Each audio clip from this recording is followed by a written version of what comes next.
بسم اللہ الرحمن الرحیم نحمده ونصلی ونسلم علی رسوله الکریم اما بعد فاعوذ باللہ من الشیطان الرجیم بسم اللہ الرحمن الرحیم قال رسول اللہ صلی اللہ تعالی علیہ وسلم لا يحل دم امرئ مسلم الا باحدى ثلاث النفس بالنفس والسیب الزانی والتارک لدینہ المفارق للجماعت او کما قال علیہ الصلاۃ والسلام صدق اللہ مولانا العظیم الصلاۃ والسلام علیک یا رسول اللہ الصلاۃ والسلام علیک یا حبیب اللہ الصلاۃ والسلام علیک یا رحمۃ للعالمین وعلی آلک واصحابک یا خاتم النبیین۔ پیارے آقا علیہ الصلاۃ والسلام نے ارشاد فرمایا کہ کسی مسلمان کا خون حلال نہیں ہے سوائے 3 وجوہات کی بنا پر۔ نمبر 1، السیب الزانی، شادی شدہ بندہ اگر زنا کرے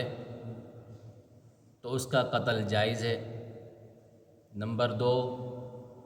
المفارق لدینہ، اپنے دین کو چھوڑنے والا، اس کا قتل بھی جائز ہے۔ نمبر 3، کسی شخص نے کسی کو قتل کیا تو جان کے بدلے جان، تو اس کو قتل کرنا بھی جائز ہے۔ ان 3 وجوہات کی بنا پر کسی مسلمان کا قتل جائز نہیں ہے۔ لیکن یہ قتل بھی جس کو شریعت نے جائز رکھا ہے، یہ ہر شخص کے لیے جائز نہیں رکھا کہ جس کا بھی جی چاہے، جس کا بھی دل کرے وہ اٹھ کے سامنے والے کو قتل کر دے، ایسا نہیں ہے۔ بلکہ ان وجوہات کی بنا پر قاضی اسلام فیصلہ دے اور پھر حکومت اسلام، بادشاہ اسلام اسے قتل کرے، صرف اس کے لیے جائز ہے۔ ہر شخص کو، ہر بندے کو اس بات کی اجازت نہیں ہے۔ قرآن مجید فرقان حمید میں دونوں صورتوں کو ذکر کیا گیا ہے۔ ایک ہے کسی انسان کو قتل کرنا، یہ حرمت والا کام ہے، یہ حرام ہے۔ اور ایک انسان کی حرمت سے بڑھ کر مسلمان کی حرمت ہے، اسے قتل کرنا اس سے زیادہ سخت ہے۔ چنانچہ اللہ تبارک و تعالی ارشاد فرماتا ہے وَمَنْ قَتَلَ نَفْسًا بِغَيْرِ نَفْسٍ أَوْ فَسَادٍ فِي الْأَرْضِ فَكَأَنَّمَا قَتَلَ النَّاسَ جَمِيعًا، جس نے کسی ایک جان کو مارا، چاہے وہ مسلمان نہ بھی ہو، کافر ہو، بغیر کسی وجہ کے کسی کافر کو بھی مارا تو گویا ایسا ہی ہے جیسے پوری انسانیت کو قتل کر دیا۔ اور مسلمان کے بارے میں بھی اللہ تبارک و تعالیٰ نے ارشاد فرمایا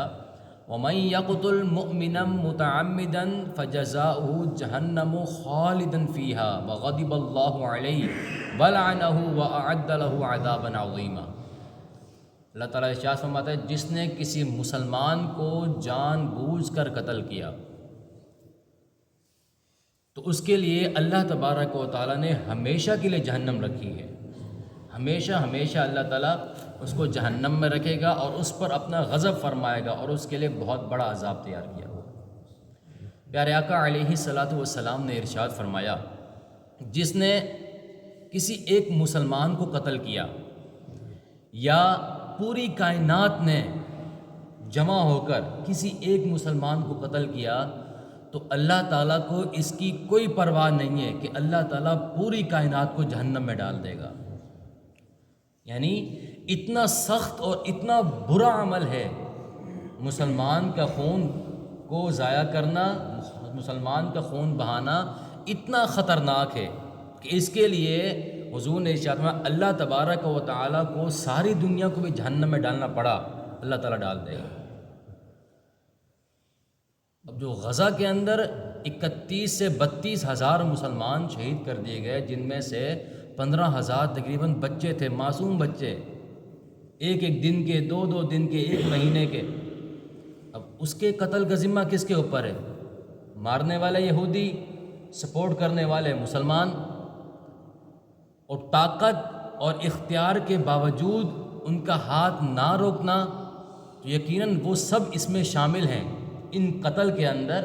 جو غزہ کے اندر شہید کیے جا رہے ہیں، ان سارے شہداء کے خون کے اندر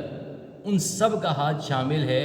جو طاقت اور اختیار کے باوجود اپنا عملی کردار ادا نہیں کرتے ہیں۔ اور یہ احادیث جو ہیں یہ ان کے لیے بھی ہیں، یہ صرف ان یہودیوں کے لیے نہیں ہیں، وہ تو پکے ہیں ہی نحوستی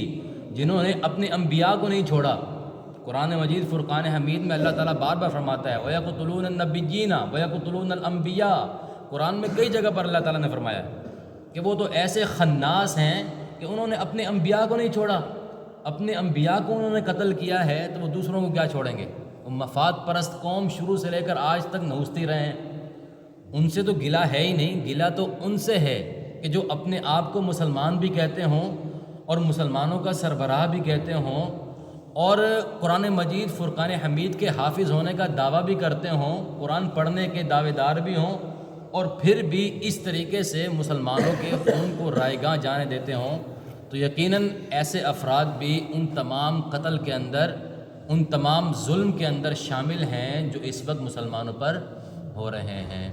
تو اس کے علاوہ ہماری سوسائٹی کے اندر بھی یہ جنرلی اگر اس حدیث شریف کو دیکھا جائے تو اس میں بھی یہی ہے کہ ان تین افراد کے علاوہ، یعنی شادی شدہ بندہ بھی اگر زنا کرے تو شریعت نے اس کے لیے رجم رکھا ہے، یعنی قتل رکھا ہے، اس کو بھی مارنا پڑے گا، لیکن یہ بھی شریعت اسلامیہ ہی کرے گی، ہر بندہ نہیں کرے گا۔ اسی طریقے سے جان کے بدلے جان، کسی نے کسی کو قتل کر دیا، اس کو بھی قتل کرنا قصاص کی صورت کے اندر، یہ بھی شریعت اسلامیہ نے اس کو جائز رکھا ہے، یہ بادشاہ اسلام کرے گا، ہر بندہ نہیں کرے گا۔ اور مرتد ہونے والا شخص، اسلام کو چھوڑ دینے والا شخص،